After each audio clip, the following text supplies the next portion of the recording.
El técnico forense pone la huella bajo el microscopio. Es idéntica, señora. 100% coincidencia. Miro la urna con las cenizas de Raúl en mis manos. El documento del banco tiene fecha de hace 3 días.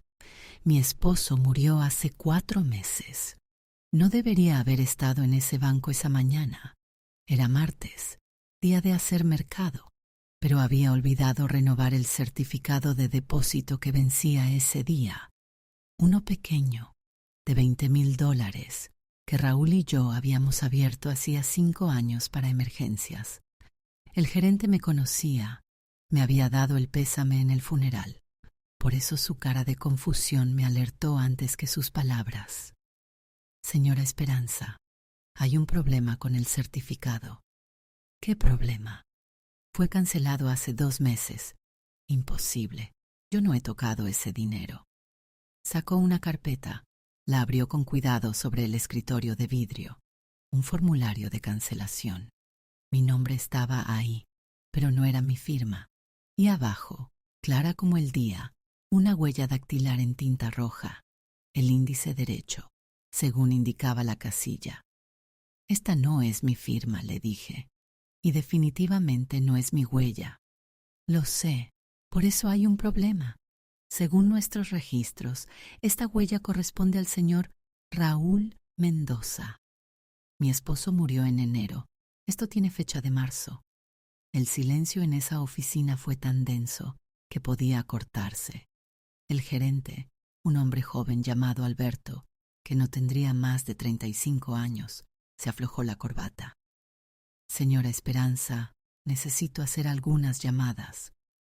Me quedé sentada ahí, mirando ese papel, por casi 1 hora mientras él hablaba por teléfono en la oficina de al lado. Podía ver su silueta a través del vidrio esmerilado, gesticulando, claramente alterado. Cuando volvió, traía a 2 personas más, una mujer de seguridad del banco y un hombre que se presentó como auditor interno.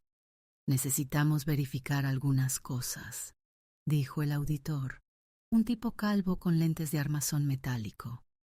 ¿Puede confirmar la fecha de fallecimiento de su esposo? Enero 15. Tengo el certificado de defunción en casa. ¿Y fue sepultado? Cremado. Sus cenizas están en casa, en la sala. Intercambiaron miradas que no me gustaron. La mujer de seguridad tomó notas en una tablet. ¿Hay alguna posibilidad de que alguien más tuviera acceso a documentos de su esposo? Documentos con su huella. No entiendo. ¿Cómo puede aparecer la huella de un muerto en un documento nuevo? Nadie respondió. Me fui del banco con una copia del documento y una cita para el día siguiente con el departamento legal. En el carro, mis manos temblaban tanto que tuve que esperar 10 minutos antes de poder manejar. Raúl había muerto de un infarto fulminante. Estábamos desayunando. Se levantó para servirse más café y cayó. Así, sin aviso, sin tiempo para despedidas. Los paramédicos dijeron que probablemente estaba muerto antes de tocar el suelo. 64 años, aparentemente sano, y se fue en un instante. La funeraria se encargó de todo. Elegí cremación porque era lo que él hubiera querido. No gastes en una caja cara para que se la coman los gusanos, me había dicho más de una vez. La ceremonia fue pequeña, solo familia cercana y algunos amigos. Su hermano Diego vino de México, su hija Patricia, de mi primer matrimonio pero que Raúl crió como propia, voló desde Nueva York. Todo había sido normal, todo había sido como debía ser cuando alguien muere, hasta hoy. Llegué a casa y fui directo a la sala. La urna estaba en la repisa de la chimenea, donde la había puesto el día que me la entregaron. Bronce simple, sin adornos, con una placa que decía Raúl Mendoza, 1960-2024. La tomé en mis manos. Pesaba lo que debía pesar. Sonaba como debía sonar cuando la movía suavemente. Pero ahora todo parecía diferente. ¿Y si no eran sus cenizas? ¿Y si...? No podía pensar eso. Vi su cuerpo en la funeraria antes de la cremación. Era él. Definitivamente era él. Llamé a Patricia. Mamá, ¿estás bien? Suenas rara. Le expliqué lo del banco. Hubo un silencio largo del otro lado. Eso no tiene sentido, dijo finalmente. ¿Cómo puede aparecer su huella? No lo sé. Por eso te llamo. Tú eres abogada. Soy abogada corporativa, mamá. Esto es... No sé qué es esto. ¿Llamaste a la policía? ¿Para decirles qué? ¿Que mi esposo muerto está firmando documentos? Para reportar fraude. Alguien está usando su identidad. Tenía razón, pero algo me detenía. Un presentimiento, tal vez, o miedo a lo que podría descubrir. Esa noche no pude dormir. Me la pasé en el estudio de Raúl, revisando sus papeles. Todo parecía en orden. Las cuentas bancarias, los seguros, los títulos de propiedad. Nada fuera de lugar excepto por ese certificado cancelado. Encontré la carpeta del funeral, los papeles de la funeraria, el certificado de defunción, el recibo de la cremación. Todo oficial, todo con sellos y firmas, pero ahora miraba cada documento con sospecha. Fue entonces cuando lo vi. Un papel doblado entre los recibos, una factura de la funeraria que no recordaba. Era por servicios adicionales, $1,500. No especificaba qué servicios, y la fecha era una semana después del funeral. A la mañana siguiente, antes de mi cita en el banco, fui a la funeraria. El mismo hombre que me había atendido en enero, el señor Valdés, estaba en la recepción. Su cara cambió cuando me vio. Señora Mendoza, qué sorpresa. ¿Cómo puedo ayudarla? Le mostré la factura. ¿Qué servicios adicionales fueron estos? Tomó el papel, lo estudió. Sus manos temblaban ligeramente. Déjeme verificar en el sistema. Desapareció en la oficina de atrás. Tardó 15 minutos. Cuando volvió, traía una carpeta. Fueron ajustes en el servicio crematorio. ¿Qué tipo de ajustes cuestan $1,500 una semana después del funeral? Hubo una complicación, un error administrativo. Señor Valdés, mi esposo fue cremado, ¿verdad? Por supuesto, señora. ¿Por qué pregunta algo así? No respondí. Tomé la carpeta que había traído y la abrí. Dentro había más papeles, pero uno llamó mi atención. Era una orden de traslado. Decía que el cuerpo de Raúl había sido movido a otra funeraria el día después de su muerte y luego devuelto 2 días después. ¿Por qué movieron el cuerpo? Valdés sudaba. Hubo un problema con nuestro crematorio. Tuvimos que usar las instalaciones de otra funeraria. ¿Y por qué no me informaron? No queríamos preocuparla en su momento de dolor. Algo no cuadraba. Tomé fotos de todos los documentos con mi celular. Valdés no protestó, lo cual me pareció aún más extraño. La cita en el banco fue con 3 abogados y 2 investigadores. Me hicieron firmar declaraciones, tomaron mis huellas para comparación. Me interrogaron por 2 horas. Les mostré el certificado de defunción. Les conté sobre la funeraria.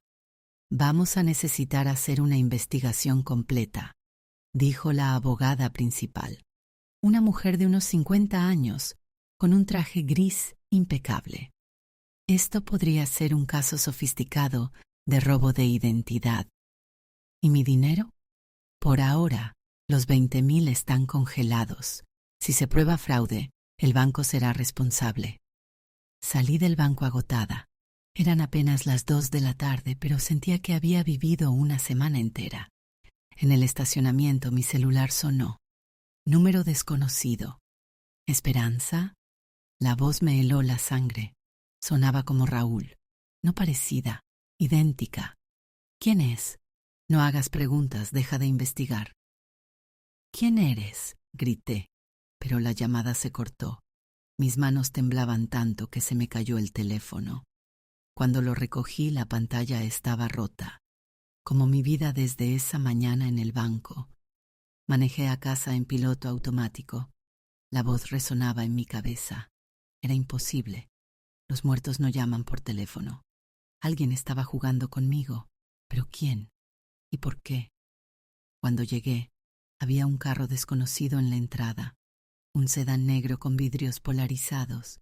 Me quedé en mi carro, con el seguro puesto, hasta que vi quién salía. Era Patricia. Mamá, vine en cuanto pude. Tomé el primer vuelo. La abracé como no la había abrazado desde el funeral. Necesitaba sentir que algo en mi mundo era real, sólido, confiable. Dentro le conté todo. La voz en el teléfono la perturbó más que todo lo demás. Alguien está jugando juegos psicológicos contigo, dijo. Necesitamos ir a la policía ya. Primero necesito entender qué está pasando. No, mamá. Primero necesitas estar segura. Si alguien está suplantando a papá, si de alguna manera se detuvo, como si la siguiente palabra fuera imposible de pronunciar. Sí que. Si de alguna manera papá no está muerto, necesitamos saberlo. Las palabras flotaron entre nosotras como fantasmas. Era lo que ninguna se atrevía a pensar, pero ambas temíamos. Vi su cuerpo, dije finalmente, en la funeraria, antes de la cremación. ¿Estás segura de que era él? La pregunta me golpeó. Estaba segura. Había estado devastada, sedada con calmantes que el doctor me había dado. El cuerpo estaba maquillado, arreglado, pero era Raúl. Tenía que ser Raúl. Necesitamos verificar las cenizas, dijo Patricia con voz de abogada, no de hija. Hay pruebas que se pueden hacer. Miramos la urna en la repisa. De pronto parecía ajena, amenazante, como si contuviera no los restos de mi esposo, sino evidencia de algo mucho peor. Patricia hizo las llamadas. Encontró un laboratorio forense privado que podía analizar las cenizas. Pueden determinar si son restos humanos y hacer pruebas de ADN si hay fragmentos de hueso, me explicó mientras manejábamos hacia el lugar. La urna en una bolsa en el asiento trasero. El laboratorio estaba en un edificio de oficinas anónimo en las afueras de la ciudad.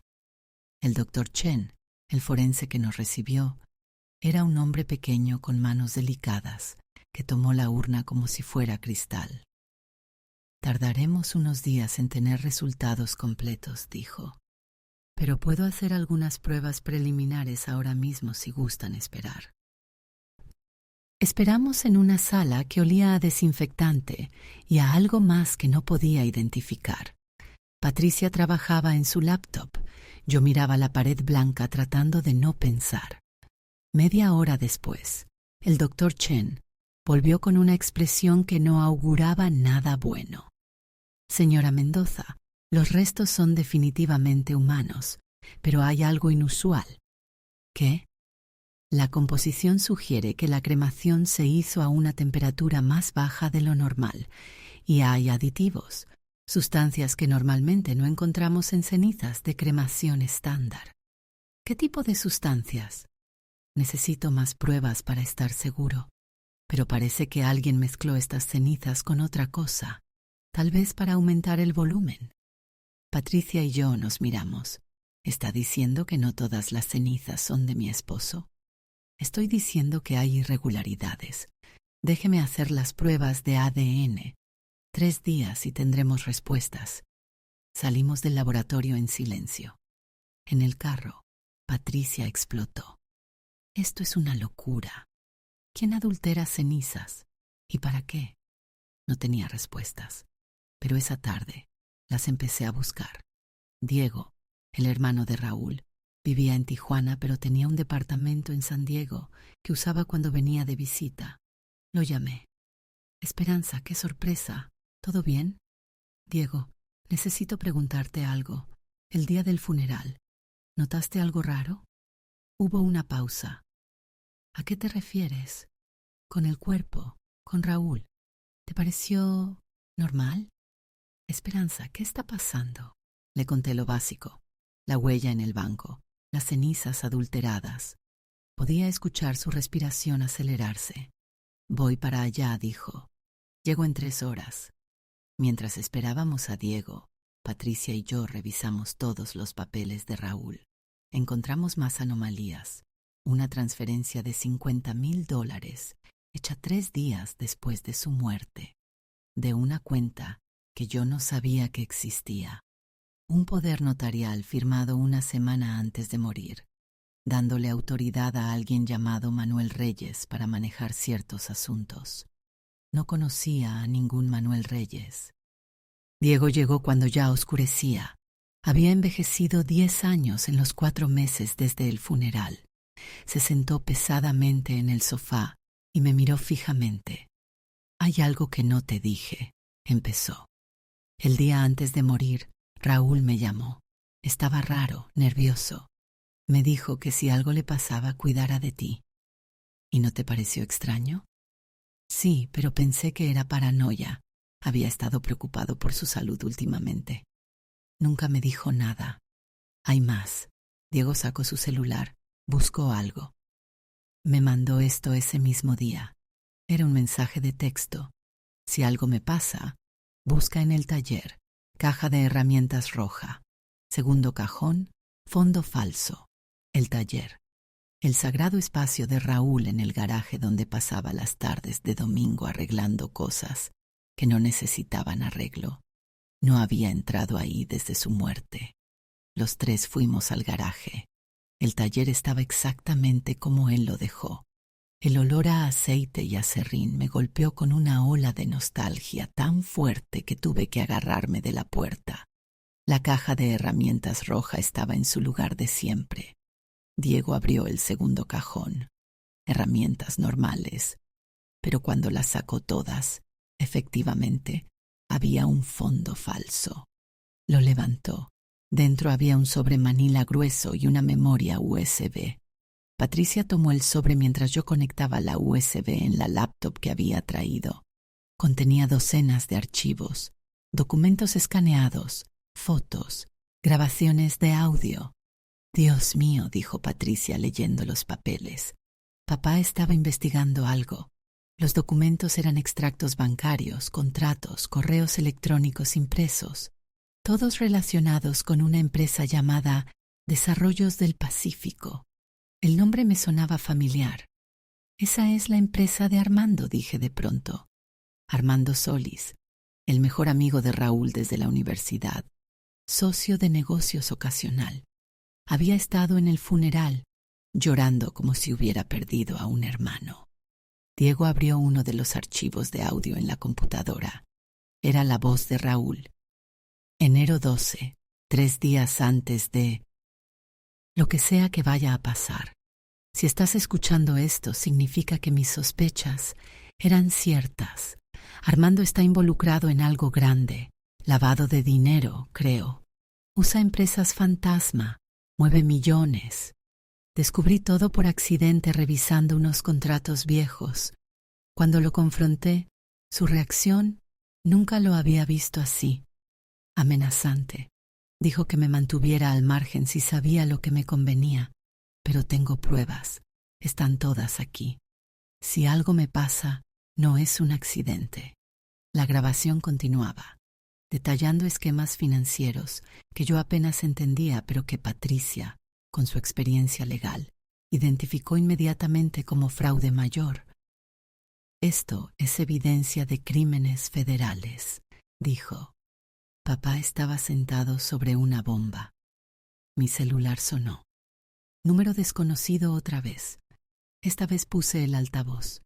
«Encontraron la caja, ¿verdad?» Era la misma voz que sonaba como Raúl. «¿Quién eres?» «La pregunta es qué vas a hacer ahora, Esperanza. Puedes ir a la policía con eso y destruir muchas vidas. O puedes dejarlo estar y vivir tranquila con tu pensión de viuda. Mi esposo está muerto. ¿Quién eres? ¿Está muerto? ¿Estás segura? Revisa las cámaras de seguridad del banco. Fecha, marzo 15. Hora, 2:47 p.m. La llamada se cortó. Patricia ya estaba en su teléfono llamando a sus contactos en Nueva York.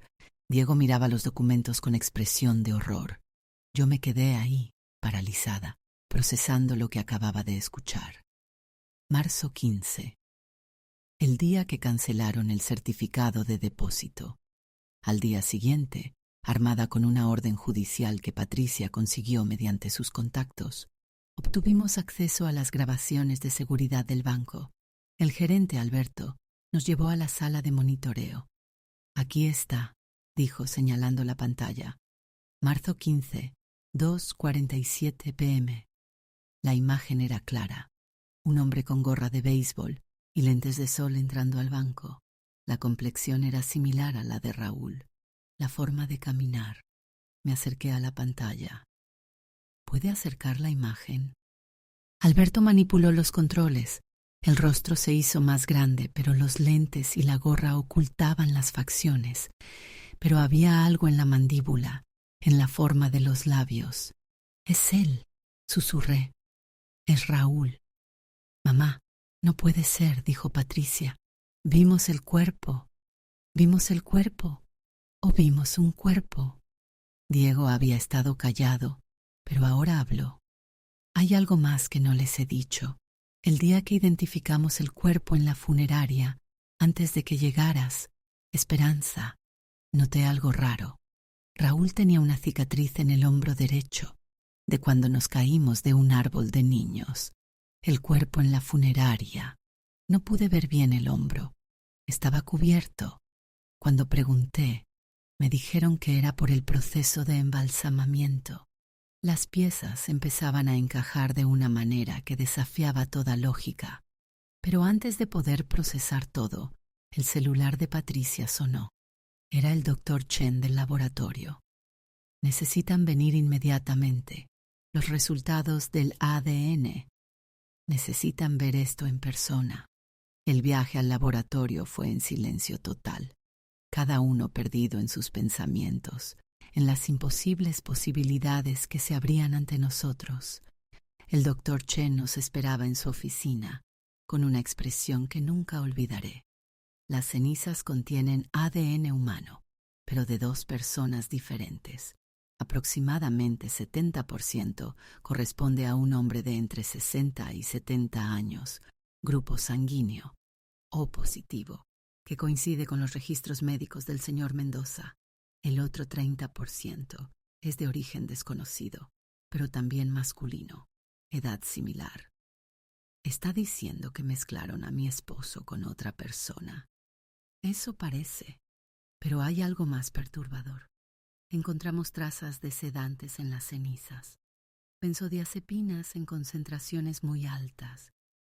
Mi esposo no tomaba sedantes. No, señora. Estos sedantes estaban en el cuerpo antes de la muerte, suficiente para incapacitar completamente a una persona. La revelación del doctor Chen cambió todo. Si Raúl tenía sedantes en su sistema, su muerte no fue un infarto natural. Patricia llamó inmediatamente a sus contactos en la Fiscalía de Nueva York para pedir referencias de investigadores privados en California. Mientras tanto, Diego había estado revisando más archivos de la USB. Miren esto, dijo, mostrando la pantalla de la laptop. Era un video con fecha de enero 10, 5 días antes de la muerte de Raúl. En el video, Raúl estaba sentado en su taller, hablando a la cámara. Se veía demacrado, ojeras profundas, manos temblorosas. Si estás viendo esto, algo me pasó. Armando Solís está involucrado con el cartel de Sinaloa. Lavan dinero a través de propiedades inmobiliarias aquí en San Diego. Yo era el tonto útil, firmaba documentos sin saber. Cuando descubrí la verdad, ya era tarde. Amenazaron a Esperanza. Dijeron que si hablaba... Su voz se quebró. Tengo un plan. Voy a fingir mi muerte. Es la única manera de protegerla. Ya hice arreglos. Hay alguien que me está ayudando. No puedo decir quién. Si todo sale bien, desapareceré. Si algo sale mal, las pruebas están aquí. Patricia pausó el video. Papá fingió su muerte. Era demasiado. Me levanté y fui al baño, donde vomité hasta que no quedó nada. Cuando volví, Diego estaba al teléfono, hablando en voz baja en español. Patricia revisaba documentos con intensidad de fiscal. Mamá, encontré algo, dijo Patricia. Hay pagos regulares desde una cuenta en las Islas Caimán a nombre de Manuel Reyes. ¿Recuerdas? El del poder notarial. Los pagos empezaron el 20 de enero, 5 días después del funeral. ¿Cuánto? $10,000 mensuales. Y mira esto, la cuenta origen está ligada a Desarrollos del Pacífico, la empresa de Armando. Diego colgó y se acercó. Hablé con mi contacto en Tijuana. Dice que Armando Solís cruzó a México el 16 de enero, un día después del funeral. No ha vuelto. El rompecabezas tomaba forma. Raúl descubre que su mejor amigo lava dinero para el narco. Planea fingir su muerte para protegerme y escapar. Pero algo sale mal. Alguien muere de verdad. Las cenizas son parcialmente de Raúl, ¿o no? Mi celular sonó. Esta vez era un mensaje de texto. Fuente de Neptuno, Plaza Balboa, medianoche, ven sola. Patricia tomó mi teléfono. No vas a ir. Tengo que ir. Es una trampa, mamá. ¿Y si es Raúl? ¿Y si es quien lo mató? Diego intervino. Vamos todos, pero manteniéndonos a distancia. Esperanza va a la fuente. Nosotros vigilamos desde lejos. No era un plan perfecto, pero era mejor que nada. A las 11:30 p.m. estábamos en posición. La Plaza Balboa estaba desierta a esa hora. La fuente de Neptuno, iluminada con luces azules, parecía sacada de una película de suspenso. Me senté en una banca frente a la fuente. Patricia estaba en su carro a una cuadra, Diego detrás de unos árboles. A las 12:03 una figura emergió de las sombras, con capucha, encorvada, irreconocible. Se sentó en el otro extremo de la banca. No te voltees a verme, dijo la voz. Era Raúl. Sin duda era Raúl. Mi corazón quería explotar. Estás vivo. Es complicado. Complicado. Te cremé. Tengo tus cenizas. No todas son mías. ¿De quién más? Manuel Reyes, el verdadero Manuel Reyes, un indigente que murió el mismo día que mi supuesto infarto. Armando arregló todo. La idea era que yo desapareciera, que todos creyeran que estaba muerto, pero Armando me traicionó. No entiendo nada. El plan era que me dieran sedantes para simular muerte.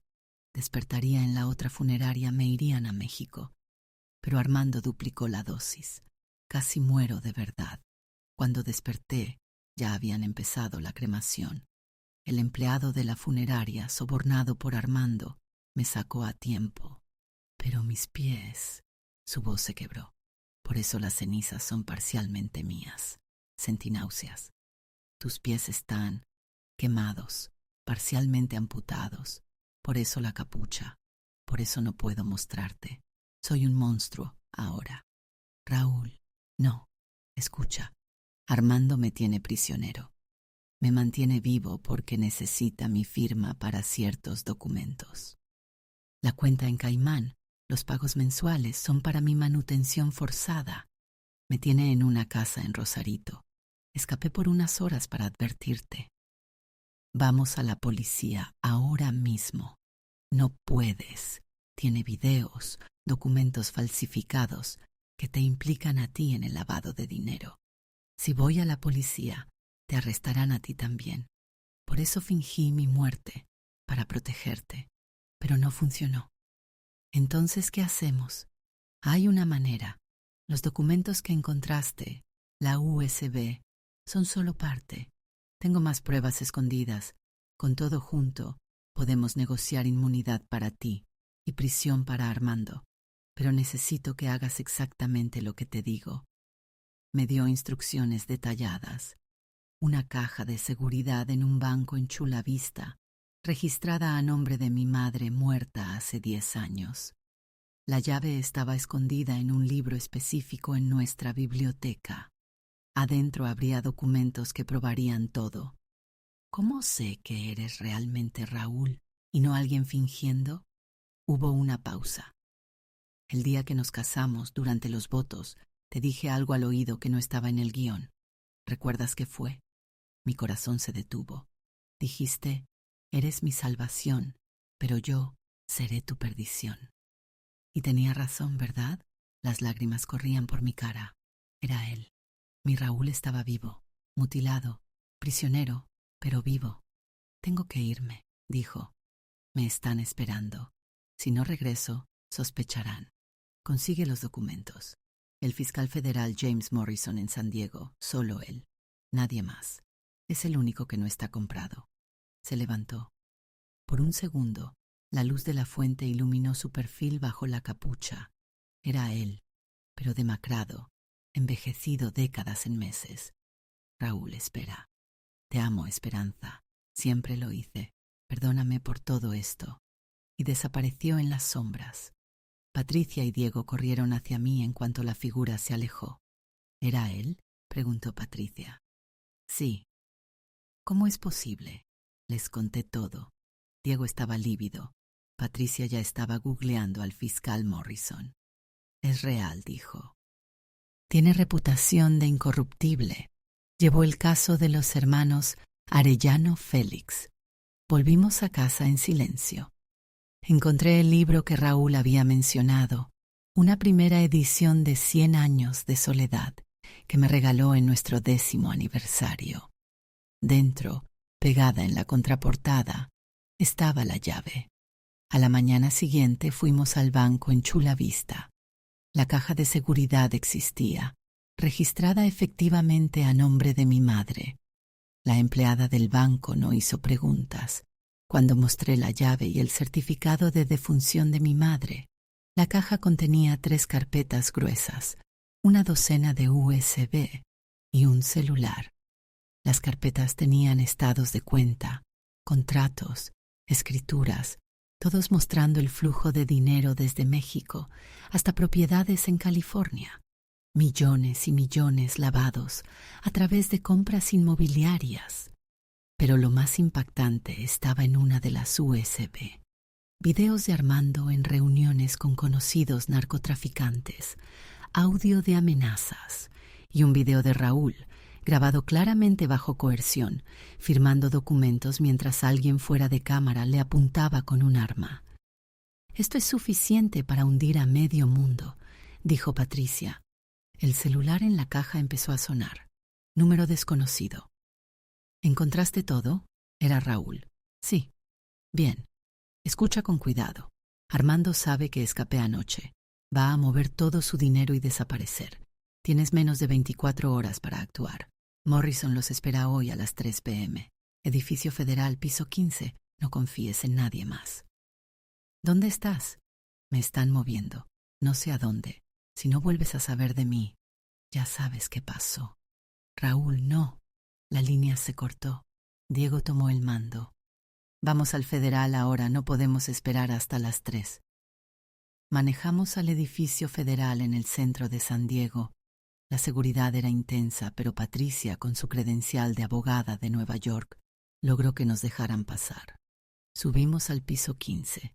La oficina del fiscal Morrison era austera. El hombre mismo, un afroamericano de unos 50 años con canas prematuras, nos recibió con sospecha hasta que vio los documentos. «Santo Dios», dijo después de revisar por encima las primeras páginas. «¿Saben lo que tienen aquí?» «Evidencia de que Armando Solis lava dinero para el cartel», dijo Patricia. «No solo eso. Esto implica a jueces, policías, políticos. Es una red completa. Le contamos todo, la muerte fingida de Raúl, su cautiverio, las cenizas adulteradas. Morrison escuchaba tomando notas, su expresión cada vez más seria. Si su esposo está vivo y cautivo, cada segundo cuenta. Voy a movilizar a los federales ahora mismo. Morrison no perdió tiempo. En menos de una hora, la oficina se había transformado en un centro de operaciones. Agentes del FBI, DEA y US Marshals revisaban los documentos que habíamos traído. Un equipo de técnicos analizaba los videos y audios. La energía en la sala era eléctrica. «Señora Mendoza», me llamó Morrison. «Necesitamos que nos dé toda la información posible sobre dónde podría estar su esposo», dijo Rosarito, pero que lo estaban moviendo. Un agente joven con audífonos levantó la mano. Señor, interceptamos comunicaciones de Armando Solís hace 20 minutos. Está en Tijuana coordinando un traslado. ¿Traslado de qué? No está claro, pero mencionan el paquete varias veces. Morrison se volvió hacia mí.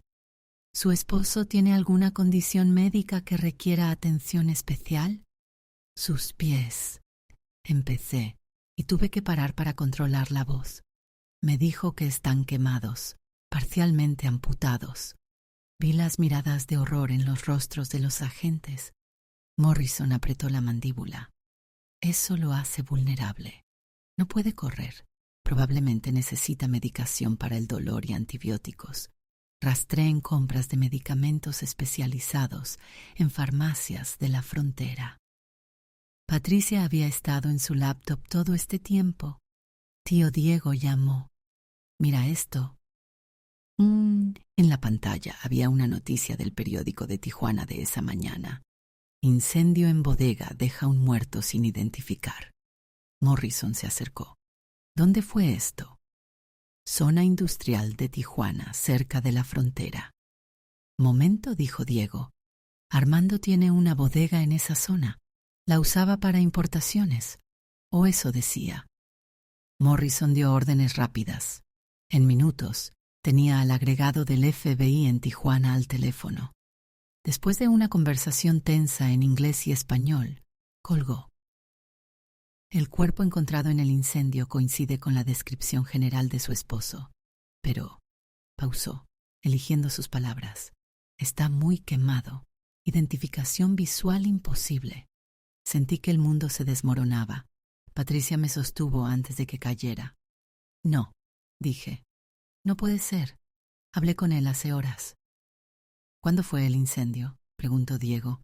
Alrededor de las 4 a.m. Llamó a las 9 a.m., dije.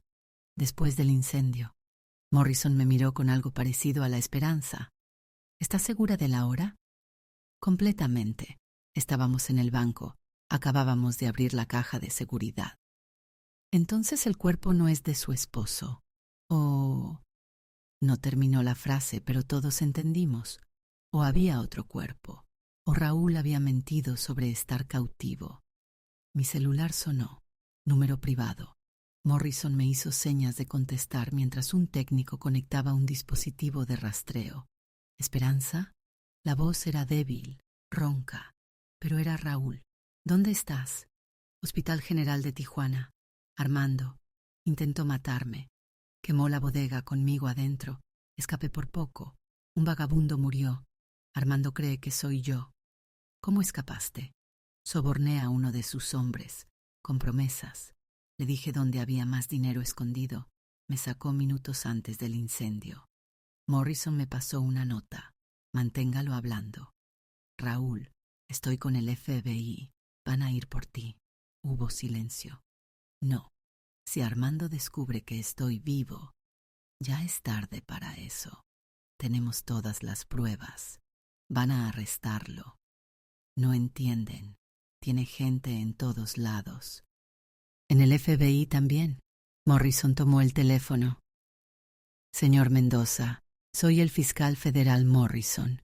Le garantizo su seguridad. Mis hombres estarán ahí en 1 hora.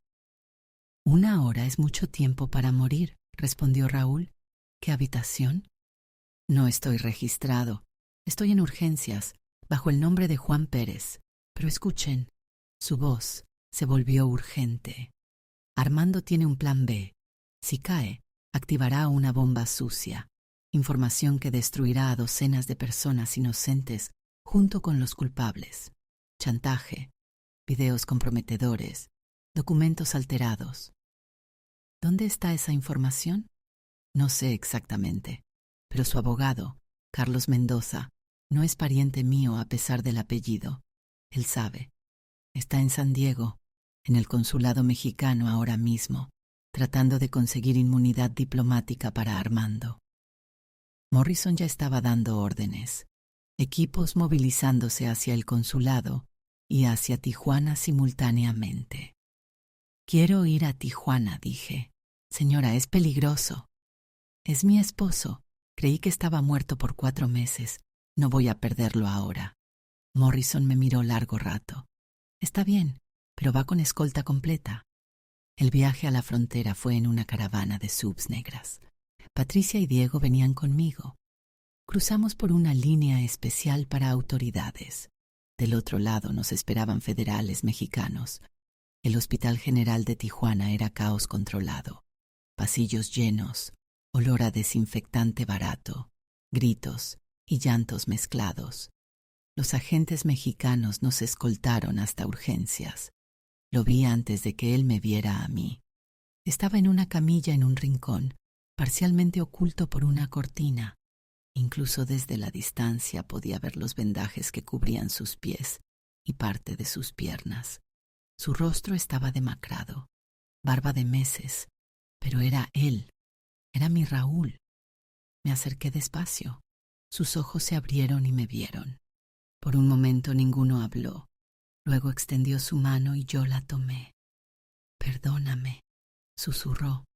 «Idiota», respondí llorando. «Idiota, idiota, idiota».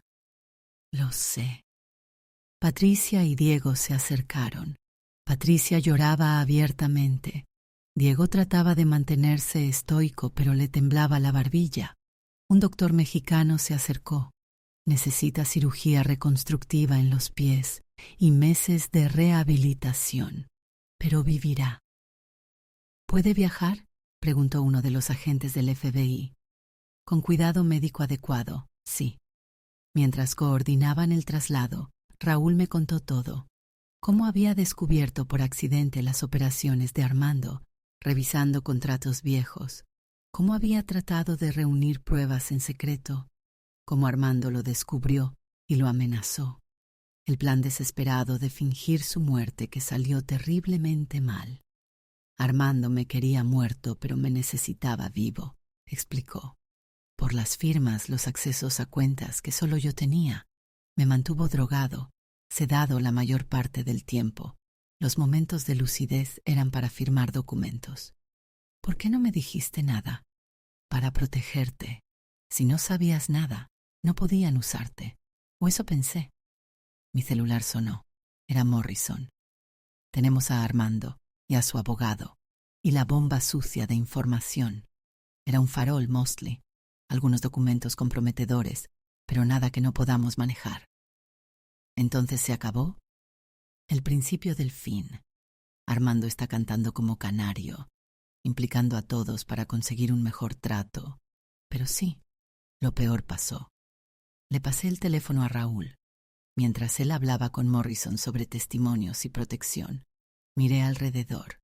Un hospital sucio en Tijuana, mi esposo mutilado pero vivo, nuestra vida destruida pero no terminada. El traslado a San Diego fue esa misma noche.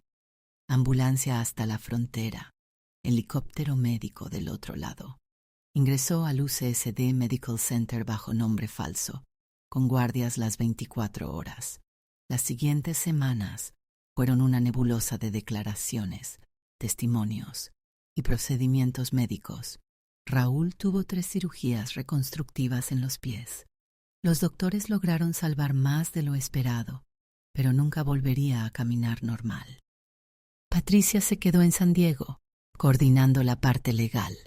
Diego viajaba entre Tijuana y San Diego, ayudando a los federales a rastrear las propiedades de Armando en México. La historia salió en los medios, pero Morrison logró mantener nuestros nombres fuera en su mayoría. Empresario local, finge muerte para escapar del cartel.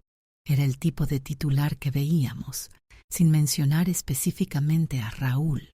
Armando fue acusado de docenas de cargos federales: lavado de dinero, conspiración, intento de asesinato, fraude bancario. La lista seguía. Su abogado, Carlos Mendoza, hizo su propio trato, testificando contra su cliente a cambio de una sentencia reducida. Fue durante el testimonio de Carlos que aprendimos la verdad completa sobre el día de la muerte de Raúl. El plan original era simple, declaró Carlos en la corte, con Armando mirándolo con odio puro desde la mesa de la defensa. Sedar al señor Mendoza, hasta simular muerte, trasladarlo a México, mantenerlo cautivo hasta que firmara todos los documentos necesarios para completar las transferencias de propiedades. Después ya no sería necesario. ¿Ya no sería necesario significa que lo matarían?, preguntó el fiscal. Sí. Pero algo salió mal. Carlos asintió. Armando se impacientó. Duplicó la dosis de sedantes sin consultar al médico corrupto que habíamos contratado. Raúl casi muere de verdad. Cuando llegó a la funeraria, el encargado, que también estaba en nuestra nómina, notó que aún respiraba. Apenas. Llamó a Armando en pánico. ¿Y entonces? Armando decidió improvisar, mantener a Raúl vivo pero hacerle creer a todos que estaba muerto.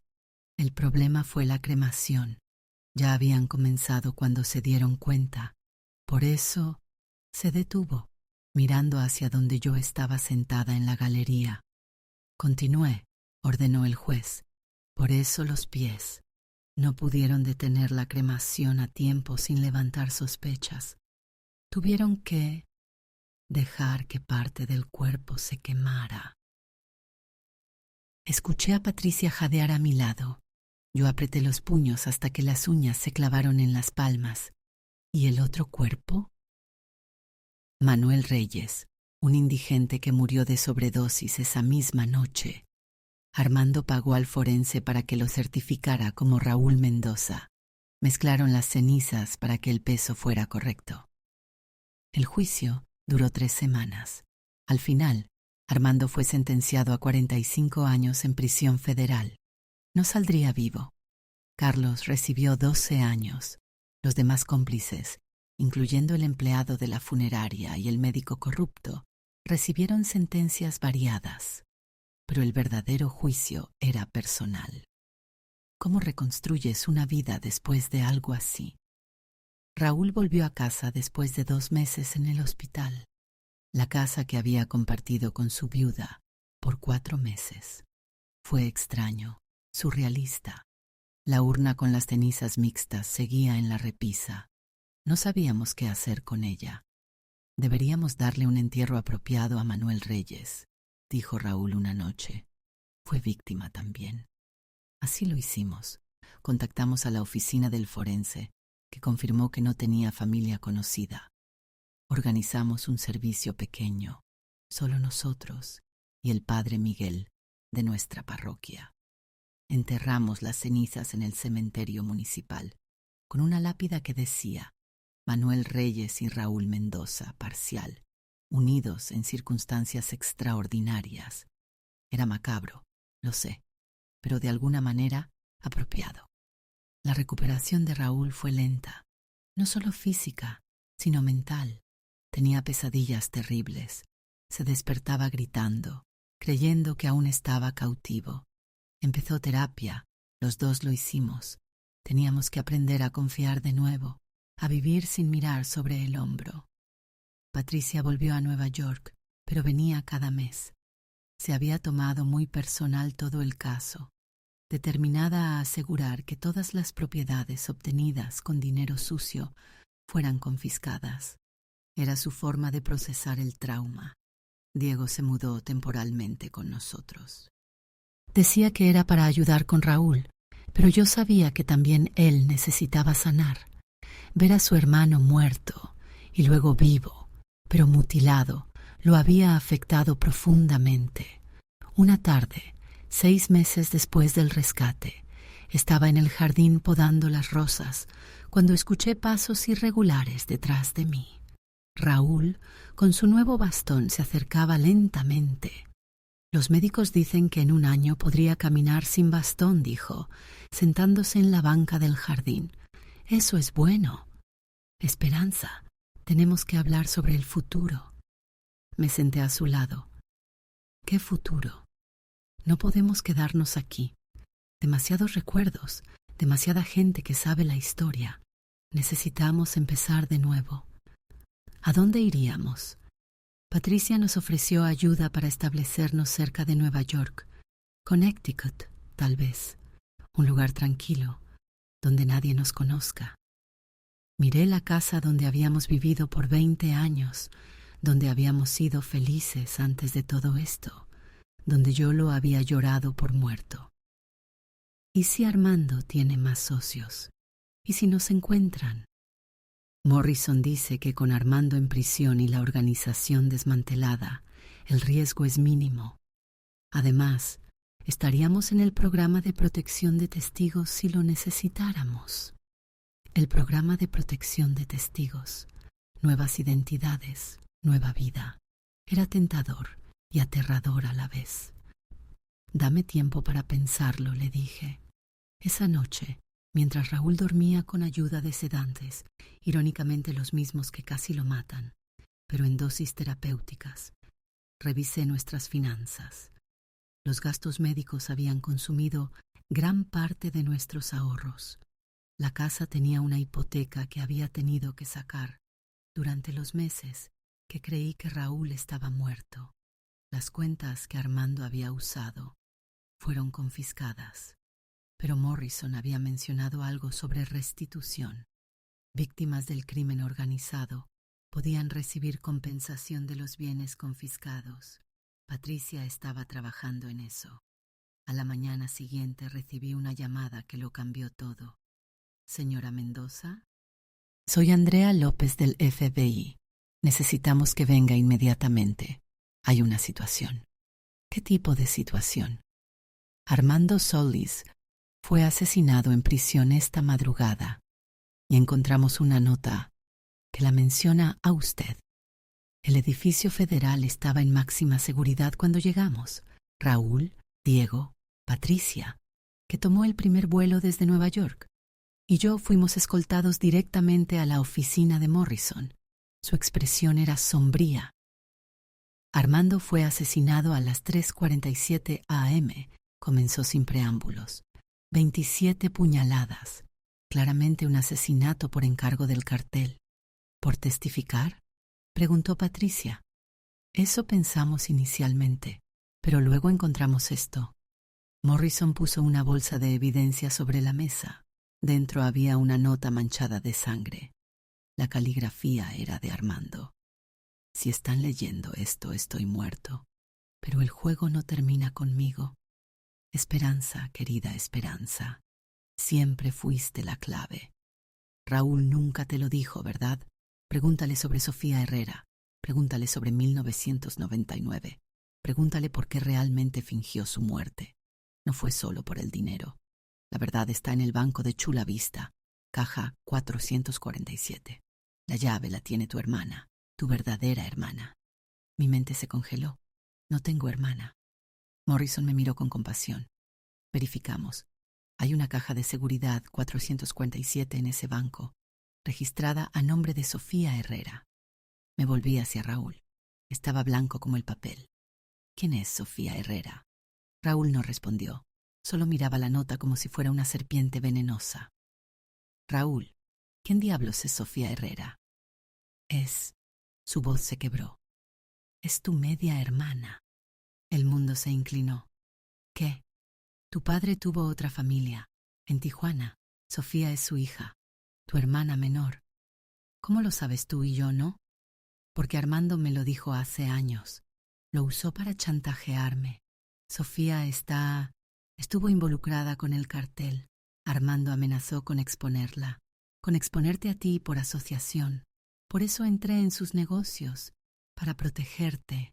Patricia explotó. ¿Estás diciendo que todo esto, fingir tu muerte, todo fue por una hermana que mamá ni siquiera sabía que existía? Diego intervino. Hay más, ¿verdad, Raúl? Raúl asintió lentamente. Sofía no solo está involucrada con el cartel, era la contadora principal de la célula de Armando. Ella diseñó todo el esquema de lavado. Morrison se levantó bruscamente. ¿Está diciendo que hay otro jugador principal que no conocíamos? Sofía desapareció cuando arrestaron a Armando. Pensé que había huido a Sudamérica. Pero la caja de seguridad, dije, tratando de procesar todo. ¿Por qué dejaría algo para mí? Morrison ya estaba haciendo llamadas. En una hora teníamos una orden judicial para abrir la caja 447. Esta vez todo el equipo vino con nosotros. La caja contenía 3 cosas: una carta, una foto y una USB. La foto mostraba a mi padre, joven, tal vez 30 años, con una mujer que no era mi madre y una bebé. Detrás decía: Roberto, María y Sofía, Tijuana, 1980. La carta estaba dirigida a mí. Hermana que nunca conocí, sé que esto es un shock. Pasé mi vida entera sabiendo de ti, pero tú no de mí. Nuestro padre me visitaba una vez al mes hasta que murió cuando yo tenía 15. Me dejó nada más que deudas y conexiones peligrosas. Hice lo que tuve que hacer para sobrevivir. Me involucré con gente mala. Cuando conocí a Armando y supe que era amigo de tu esposo, vi una oportunidad, no de lastimarte, sino de algún día tal vez conocerte. Pero las cosas se complicaron. Armando usó nuestro parentesco para controlar a Raúl. Lo siento, nunca quise que las cosas llegaran tan lejos. En la USB está toda la información sobre las cuentas del cartel, las propiedades, los políticos comprados. Es mi forma de pedir perdón. Úsala sabiamente. Probablemente esté muerta cuando leas esto. Si no, búscame donde las gaviotas duermen.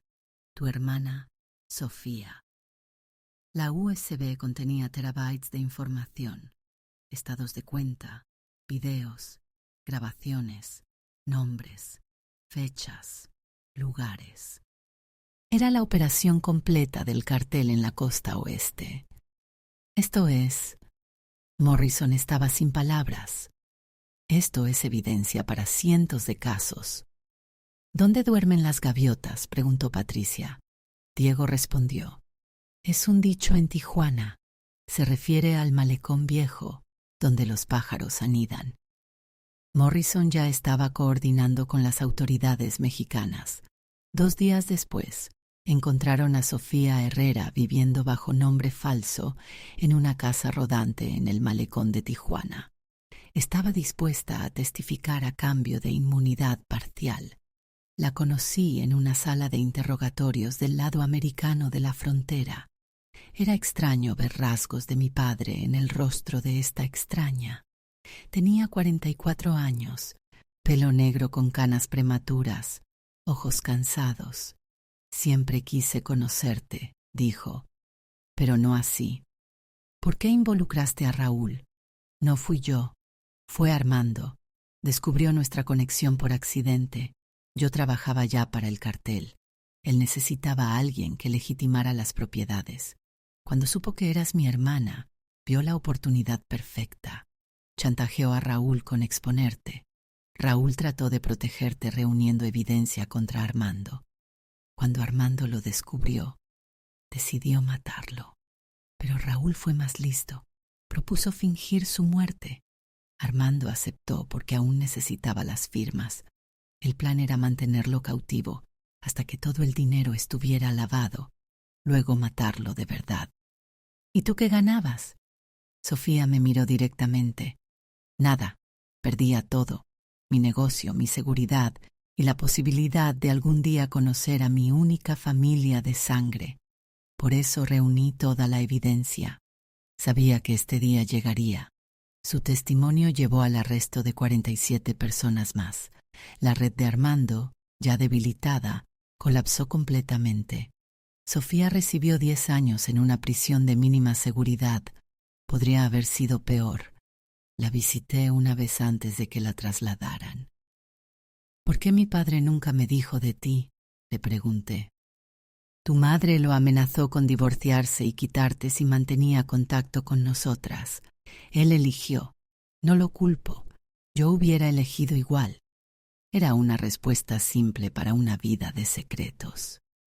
Raúl y yo nos mudamos finalmente a Connecticut, una casa pequeña, un jardín modesto, identidades que aunque no eran nuevas, pocas personas conocían nuestra historia. Patricia vivía a 1 hora. Diego volvió a México pero visitaba cada 2 meses. La recuperación de Raúl continuó. Aprendió a caminar con prótesis especiales. Nunca sería normal, pero era funcional. Encontró trabajo como consultor, ayudando a empresas a identificar señales de lavado de dinero. Ironía útil. Yo empecé a escribir esta historia, otras historias, ficción que parecía más creíble que nuestra realidad. Una tarde, casi 2 años después del incendio en la bodega, estábamos sentados en el porche de nuestra nueva casa viendo el atardecer. ¿Valió la pena?, pregunté. Todo el dolor, el engaño, ¿valió la pena sobrevivir? Raúl tomó mi mano con su mano marcada por cicatrices. Sobrevivir siempre vale la pena, pero el precio, pausó. El precio fue más alto de lo que cualquiera debería pagar. ¿Te arrepientes? Todos los días, pero el arrepentimiento es el precio de seguir vivo. El teléfono sonó. Era Morrison. Después de 2 años, aún nos llamaba ocasionalmente con actualizaciones. Pensé que querrían saber. Carlos Mendoza fue asesinado en prisión. Mismo modus operandi que Armando. El cartel limpiando casa, dijo Raúl después de que colgué. ¿Alguna vez terminará? ¿Para ellos? No. ¿Para nosotros? Terminó el día que salimos de California. Pero yo sabía que no era verdad. Nunca termina realmente. Los muertos que no murieron, los vivos que no vivieron, los secretos que destruyeron familias, todo eso nos seguiría siempre. Sofía me escribe a veces desde prisión, cartas cuidadosas, censuradas, tratando de construir un puente sobre décadas de separación. No sé si alguna vez seremos hermanas realmente, pero es un inicio. La urna vacía sigue con nosotros. La guardamos como recordatorio de que la muerte puede ser mentira, de que la vida puede ser prisión, de que a veces la verdad es más extraña que cualquier ficción. Raúl camina mejor cada día. Los doctores están sorprendidos de su progreso, pero en las noches, cuando cree que duermo, lo escucho llorar. Por los pies perdidos, por los meses de cautiverio, por el amigo que lo traicionó, por la vida que tuvimos y perdimos. Yo también lloro a veces, por el funeral que no fue, por los meses de luto innecesario, por la hermana que nunca conocí, por el padre que tuvo 2 vidas, pero en las mañanas nos levantamos, desayunamos, vivimos, porque después de todo, después de la muerte fingida y la resurrección mutilada, después de los secretos y las traiciones, seguimos aquí, juntos, vivos, y tal vez, solo tal vez, eso es suficiente. Si escuchaste hasta el final, gracias. A veces, ser oída ya es una forma de justicia.